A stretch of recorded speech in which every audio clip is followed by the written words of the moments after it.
As you can see, we've had a minor malfunction here. I'm going to stop and talk about this for just a second because it's something I've seen quite a few times. This is a failure to fully eject a spent shell, and it's a pretty easy fix. Most of the time we can fix this by, of course, we're already on safe, just turning the gun over, wrapping around, and hopefully when that charging handle goes forward, it will go ahead and rack another round. Let's see if we're good to go.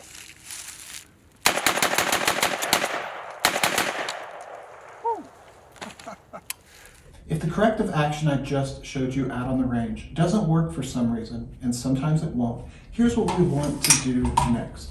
Bad news is that it's going to add a few seconds to the clock. Good news is that it pretty much works every single time. Essentially, we are running the same process, we're just dropping the magazine first. So, still on safe, mag out, then we want to run that charging handle back and forth 2 to 3 times with the shotgun tilted to the side so that those shells can fall freely. After we've run our charging handle back and forth, mag back in, charging handle back, and then let it fly forward. That last part is really important. Here's a quick video of me running this entire process in a 3-gun match last summer. From start to finish, it takes about 6.5 seconds.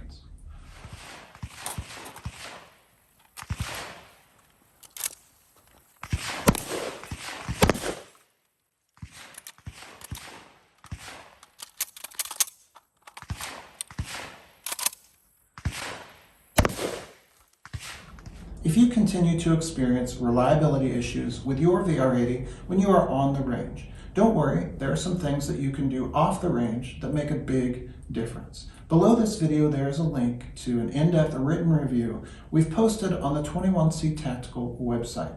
In that review, there is a section called Tips and Tricks. We talked to a couple of guys who race, sell, and work on VR80s for a living to get their insight on getting the most out of this shotgun. So check it out, as well as the other content we've posted links to below as a part of this series. And take a moment to like, subscribe, and share. We really appreciate your support. Thanks so much for watching. Stay safe. We'll see you soon.